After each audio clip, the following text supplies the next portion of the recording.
Mireles with Visions Traditions Realty. I'm so glad that you could join us today. I know that some people are on spring break and got kids at home and maybe watching from home, which is good too. And then there's some of you out there that that I know, like David. He is up north, and I think that their weather, they still have snow on the ground. Anyway, we're going to talk today about generational buying and just kind of go over the different generations and how they go. Hey, David, how are you today? Glad you could join us. The first generation, and I found this really, really interesting. It was so much fun. It's like I started researching it, and the more I researched, the more I got into it. And of course, really, it's all the same, but it was just still interesting how it's presented in different ways. So the first generation is called the greatest generation, or the GI generation. And that's actually, they were born from 1924 or born earlier than 1924. So with that generation, they went through the Great Depression, okay, and because they fought in World War II.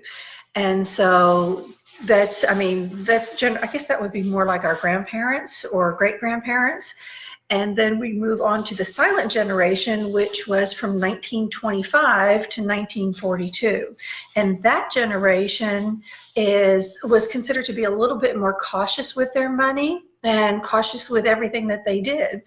The silent generation actually had a lot to do with helping us develop in our pop culture and the rock culture and things like that.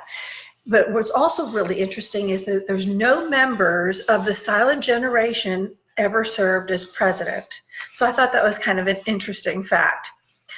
From there, we go to the baby boomers. And the baby boomers are 1946 to 1964. Now, they were named the baby boomers because of an uptick in the post-World War birth rate. So that's kind of, 1946, right after World War II, there we go. And sometimes they're listed as 1943 to 1964. What's interesting with the baby boomers is they were considered to be the largest generation out there at 72.5 million people. Now, however, that being said, we now know that the millennials have beat that record. One of what's really cool too with the baby boomers, George Bush, Donald Trump, Barack Obama, and Bill Clinton were all baby boomers. Then we go on to Generation X, and they were born 1965 to 1980. Oh, wait. Hey, I'm a baby boomer. And I guess, well, let's see who's out there. Melissa. Hey, Melissa. Or Melanie. I can't see that far. Hey, Melanie. Hi, how are you? I hope you're doing well. Good to see you. And, okay, so baby boomer generation here. David, I guess you're a baby boomer. And I think, Melanie, you're probably a baby boomer. Well, maybe. I don't know. I have to check. Generation X, born 1965 to 1980. They were called Class X, okay? Interesting thing about those is that about 75% of the people in that group earned more than what baby boomers earned. And kind of at the same age that they were. So that was kind of an interesting fact that I thought of. And they actually were said to have 36% more wealth than their parents. And then, of course, we move on from Generation X to the millennials, which they were born 1981 to 1997.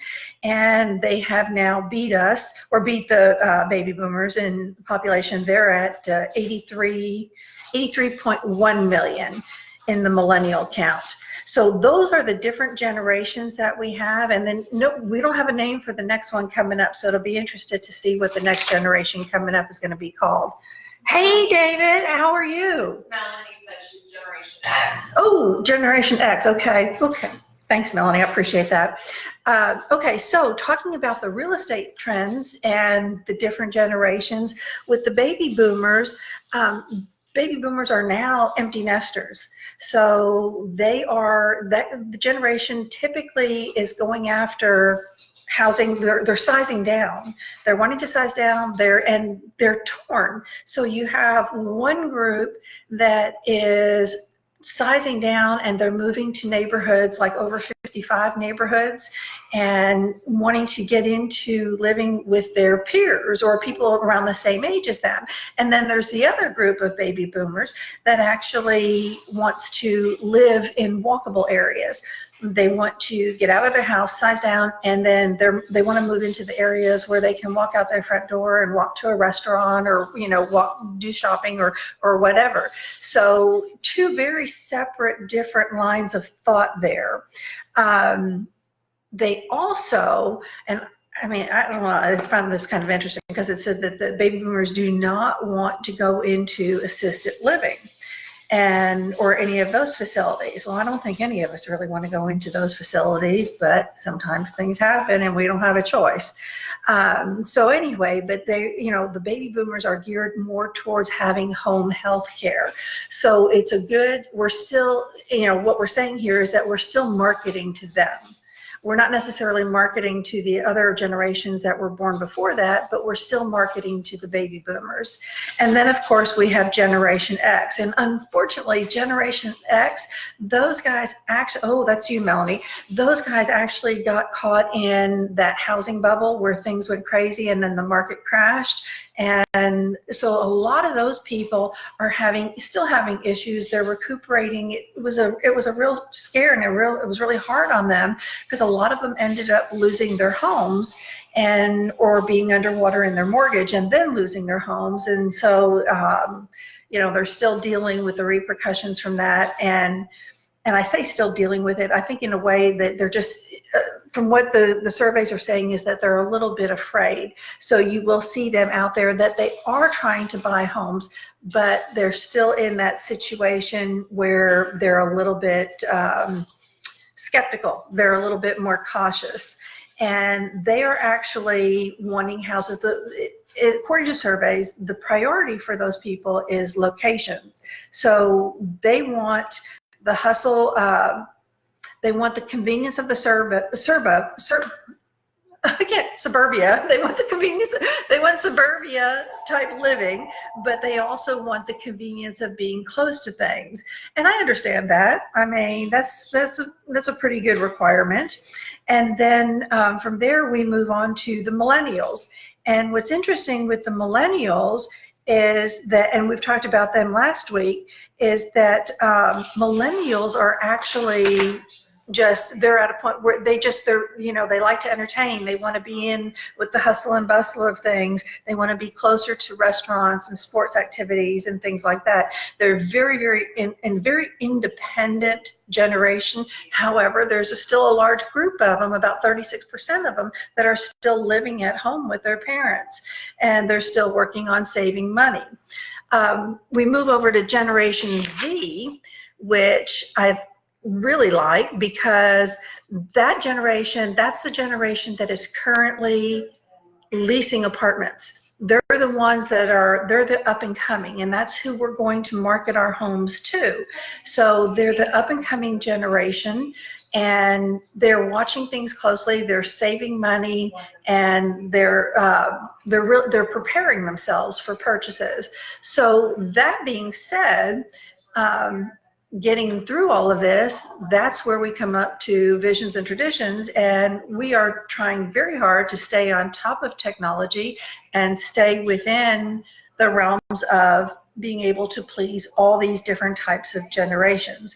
So whether you're buying or selling, it doesn't really matter, because I've got agents over here that hit every generation, but that's part of the fun. And the most important thing that we have to remember is that we as agents have to work at listening to our clients. And that's what our agents here do. They take time to sit down and talk to the clients and find out what it is and what it's about for them. So that kind of talks a little bit about the different generations and marketing to them and how we have to handle that. And next week, we're actually going to talk about 4 steps or 4 reasons why you want to sell your house in 2019. And I will tell you just a little glimpse here. Inventory is low. So if you've been thinking about selling, it might be a good time because there is not a lot of resale inventory out there. And granted, interest rates are changing and prices are changing a little bit, but and we're on that cusp there, so we're going to see market changes. But it's the time to sell because you're still getting, values are still there. Values are coming in really well. It's really quite impressive. Okay, so a little piece of information that I got. I was so excited. And David Painter, you being the techie guy that you are, you'll enjoy this. I was on the internet and came across, there is actually LG is actually coming out with a drone phone. And I think it's already out.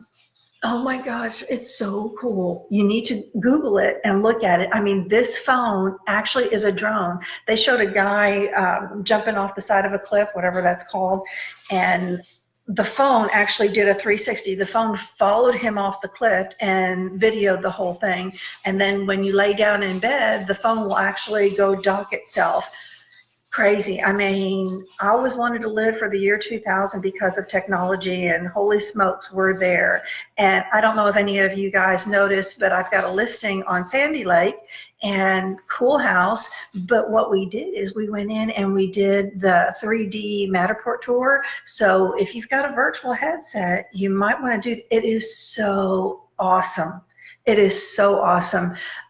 Lisette actually brought hers in, and I used it and walked around the house and actually got stuck in a bathroom, which was crazy. I mean, I was hitting a bathroom wall. I couldn't get out. And so here you're standing there with this virtual headset on, and you're walking through the house, but you have to move your head and line up these little circles in the headset. And I couldn't get to a circle to get out of that bathroom. Kind of funny. But we did find out that if you sit in a swivel chair, that's probably the easiest way to walk through the whole house. But oh my gosh, if you've got a virtual headset, you need to get on there and look at this tour and walk through this house. It is like being there in person. And stay tuned because we've got some good things coming up here at Visions and Traditions we're excited about. Also want to give a shout out to our favorite caterer, Cultivate, and looking forward to doing some upcoming promotions with them. And I think that's about it for today. I hope you guys enjoyed that little bit of information. I thought it was kind of cool just identifying the different generations and where they're at and why they are the different generations. And I didn't realize how far back it went. And of course, I didn't realize that they don't have a name for the post-millennials. So it'll be interesting if they call them post-millennials or, you know, what they come up with. Anyway, guys, thank you so much for joining us today. And we will talk next week. Looking forward to visiting with you again next week. I hope you can tune in. Don't want to take up too much of your time, but just want to bring a little tidbit of information to you. Hope you enjoyed it and have a great day. Have a wonderful, wonderful week. Look forward to next week. See y'all. Okay, that was good. We got a phone call in the middle. If you end this video, now you'll be able to choose if you're okay.